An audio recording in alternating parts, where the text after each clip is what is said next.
कौन गौसे आजम है? आप अपनी खानका में बैठे हुए थे, एक मुरीद रोता हुआ आया। गौसे आजम किसी का रोना नहीं देख पाते थे। फरमाया मेरे मुरीद रोता क्यों है, मेरे मुरीद परेशान क्यों है? उसने कहा हुजूर मुझे तन्हाई में आपसे बात करनी है। फरमाया मुझे तन्हा छोड़ दिया जाए। तमाम चाहने वाले बाहर चले गए। अपने मुरीद को बुलाया, कहा क्या बात है, रोता क्यों है? अरे तू अब्दुल कादिर की बारगाह में है, यहाँ तो नाकिस को कामिल बना दिया जाता है, यहाँ अनकस को अकमल बना दिया जाता है, यहाँ तो रहजन को रहबर बना दिया जाता है, यहाँ तो चोर को वली बना दिया जाता है। रोता क्यों है, परेशान क्यों है?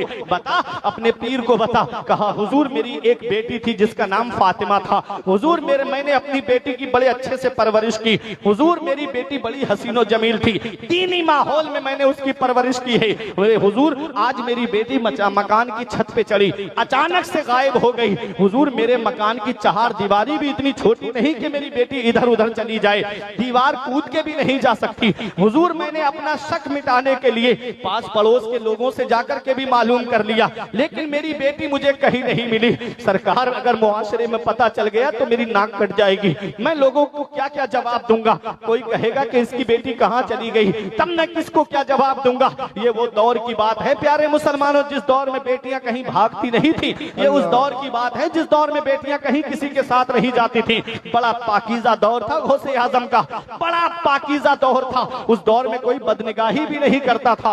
उस दौर में गौसे आजम के मुरीद की आंखों में आंसू है, हुजूर मेरी बदनामी हो जाएगी, आप मेरे पीर मुर्शिद है। अल्लाह अकबर। उस दौर में वजीर, उस दौर में खलीफा भी है और भी बहुत सारे महकमे है, लेकिन गौसे आजम का मुरीद ना तो खलीफा के पास में गया, ना किसी महकमे में अपनी रिपोर्ट लिखाने के लिए गया। हमने कहा वो आप वजीर के पास क्यों नहीं जाते, आप खलीफा के पास क्यों नहीं जाते? तो जवाब मिलता है जहां खलीफा नहीं सुनता है, जहां वजीर नहीं सुनता है, जहां बादशाह नहीं सुनता है, वहां बगदाद के गौसे आजम सुनते हैं, उसकी बगदाद के शहंशाह सुनते हैं। ये तेरा करम है या गौस जो बना लिया है अपना। कहां मुझसे ये कमीना, कहां सिलसिला तुम्हारा? वही ये अदाए दस्तगीरी कोई मेरे दिल से पूछे, ये अदाए दस्तगीरी कोई मेरे दिल से पूछे, वही आ गए मदद को मैंने जब जहां पुकारा। सरकार गौसे आजम नजरे करम खुदारा, मेरा खाली कांसा भर दो मैं फकीर हूं तुम्हारा। वो है सरकार गौसे आजम। फरमाते हैं परेशान मत हो, आंखों से आंसू पोंछ ले। उसने कहा हुजूर मुझे मेरी बेटी चाहिए, मुझे कुछ नहीं पता, मुझे मेरी बेटी चाहिए, जिंदा चाहिए, सलामत चाहिए और बाइज्जत चाहिए। फरमाया तुझे तेरी बेटी मिलेगी। फरमाया सुन तू करख के खंडरात में चला जा, बहुत खतरनाक खंडरात है वो, वहां से जिन्नात गुजरते हैं। जब तू जाए तो एक गोल दायरा खींचना और पढ़ना बिस्मिल्लाह बिनियत अब्दुल कादिर, ये पढ़ करके तू गोल दायरे में बैठ जाना। जिन्नात गुजरेंगे लेकिन कोई तुझसे कुछ नहीं कहेगा और तू डरना भी मत उनकी सूरत देख करके। उसने कहा हुजूर आपका मुरीद हूं, मैं कैसे डरूंगा? फरमाया सुबह को जिन्नात का बादशाह आएगा, जब वो तुझसे ये पूछे कि यहाँ क्यों बैठा है, तब मेरा नाम बता देना कि मुझे अब्दुल कादिर जिलानी ने बिठाया है, मुझे गौसे आजम ने बिठाया है। उसने कहा ठीक है हुजूर। कहा जब वो पूछे कि किस लिए बिठाया है, तब अपना पूरा मामला उसको बता देना और कहना कि गौसे आजम ने फरमाया है कि बेटी चाहिए, जिंदा चाहिए, सलामत चाहिए और बाइज्जत चाहिए। वो गया जाकर के करख के खंडरात में गोल दायरा खींचा और जाकर के बैठ गया। जैसा गौसे आजम ने फरमाया था वैसे ही जिन्नात गुजर के जा रहे थे, डरावनी सूरतों में जा रहे थे। ये किसी से नहीं डरा।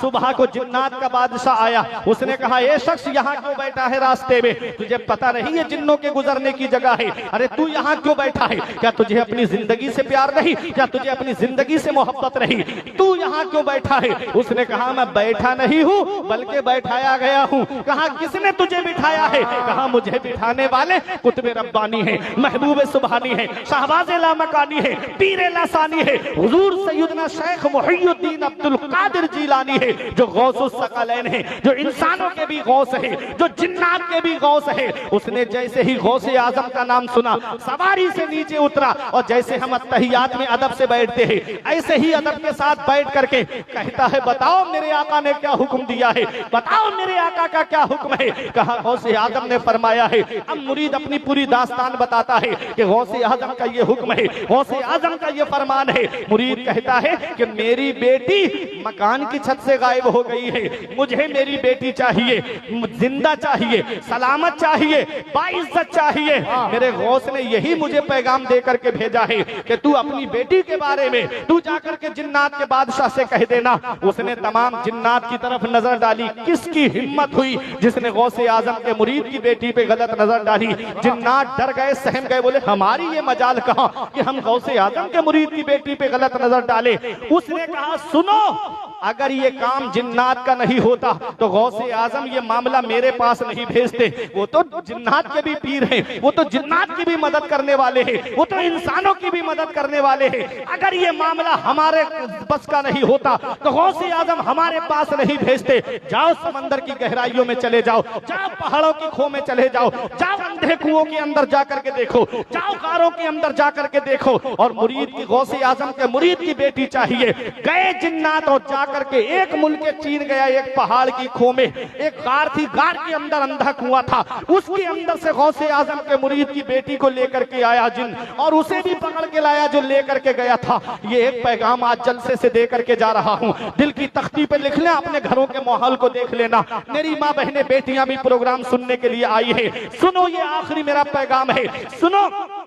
जैसे ही जिन्नात के सरदार के सामने ला करके उस जिन्न को खड़ा किया और बेटी को ला करके खड़ा किया, कहा यही तुम्हारी बेटी है? कहा हाँ यही मेरी बेटी है। अब जिन्नात का बादशाह उस जिन्न से कहता है, तेरी हिम्मत कैसे हुई कि तूने गौसे आजम के मुरीद की बेटी पे गलत नजर डाली, तेरी हिम्मत कैसे हुई? तो उसका जवाब सुनो, वो जिन्न कहता है, ये जब अपने मकान की छत पे आई थी ना, तब इसके सर के बाल खुले हुए थे, मैं इधर से निकल के जा रहा था, मेरी नजर इस पर पड़ी, सर के बाल खुले हुए थे, इसलिए मैं इसे उठा करके ले गया।